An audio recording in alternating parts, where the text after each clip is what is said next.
That's huadiao chicken.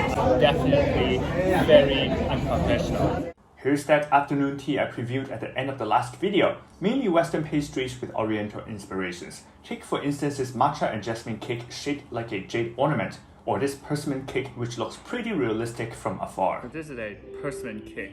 Persimmon is a sort of an autumn fruit in China, and according to traditional Chinese medicine, it's a tonic for the respiratory system because it can sort of like nourish the lungs and throat. Well, it's the middle of winter right now, but it's semi-seasonal.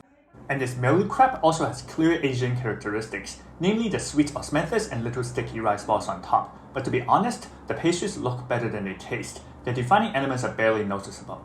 The cake shop sits by a little lake inside the Pine Gate scenic area. From the waterfront deck, you could clearly see the Ruiguang Pagoda. The original structure was built in the 3rd century and has undergone numerous renovations thereafter. In April 1978, some ancient relics were discovered inside, including handwritten copies of manuscripts from the 5 Dynasties period and an exquisite Song Dynasty Sarira container. Today, the pagoda is a national-level protected site. Other than the pagoda, the scenic zone also boasts plenty of fall foliage, about 300 meters of the ancient city wall of Suzhou, etc. But what I really want to see is this. The one and only existing amphibian structure of its kind in China, Panmen, also known as the Pan Gate.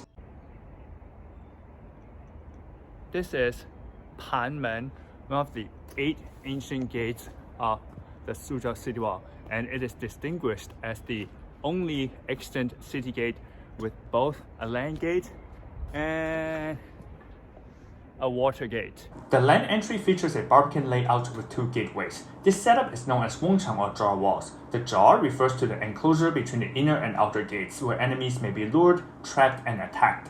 There are numerous wengcheng jar walls across China, like the majestic Zhonghua Gate of Nanjing as seen in a previous video. However, nowhere else could you find a land entry built together with a water entry like the Pine Gate of Suzhou. Today, this configuration is one of a kind, so people just simply call it 水路城门, water and land city gate. Seen here is the moat that encircles ancient Suzhou. The Pine Gate is situated at the southwestern corner of the moat, and at the southeastern corner is the She Gate. We are heading that way for a hot pot dinner. Previously, I posted a video about so-called Suzhou-style hot pot. This here is something along the same line, Cantonese hot pot with a Suzhou twist. I said before that hot pot is not really part of the local culinary heritage of Suzhou, but the city is progressive and it attracts a lot of out-of-towners. So there are bound to be culinary fusions.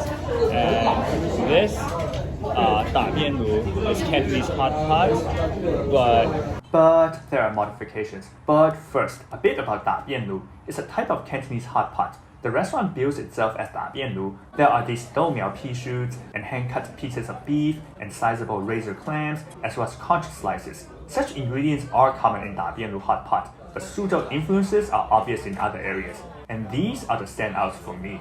An example is hot pot broth that takes a page from the famous local dish, pickled mustard greens and tofu. Never seen a hot pot soup like this before. I was afraid that it's merely a gimmick, but no, it works excellently with many foods, including several semi-local specialties that totally surprised me. First and foremost of which is this chicken. Seriously, we Chinese love eating chicken. There are sayings like 五季不成宴, literally it's not a banquet without chicken. However, chicken is not that popular as raw hot pot ingredient to be cooked by diner. Chicken feet immediately comes to mind, but that's about it.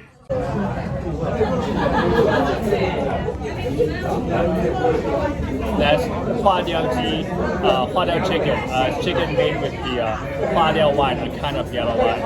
That is definitely very unprofessional. I don't know how the shop went about marination, but the yellow wine's aromas remain noticeable even after the meat has been extensively boiled. Feels almost like I took a sip of yellow wine before taking a bite, and the aromas linger and interact with the chicken.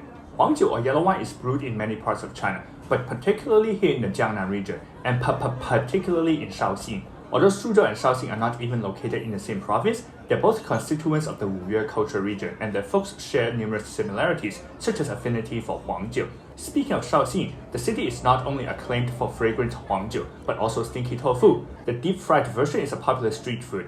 The tofu can also be steamed or stir-fried to make more sophisticated dishes, but boiling stinky tofu in hot pot like this is a first for me. Since the hot pot's broths lend their flavors to the cooked food, I can't say for certain if the ingredient is Shaoxing tofu, but the stink is very perceptible. The same could be said for this mutton dish. We had tofu mutton for lunch, and now a different type of mutton.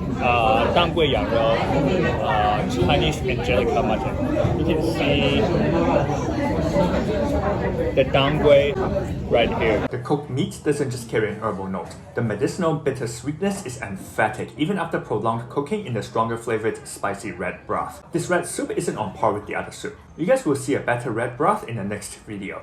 Dangui or Chinese Angelica has been used in traditional Chinese medicine for millennia. Just like mutton, dangui has a hot nature and it can promote blood flow to allay cold hands and feet. Thus, it is frequently consumed in autumn and winter.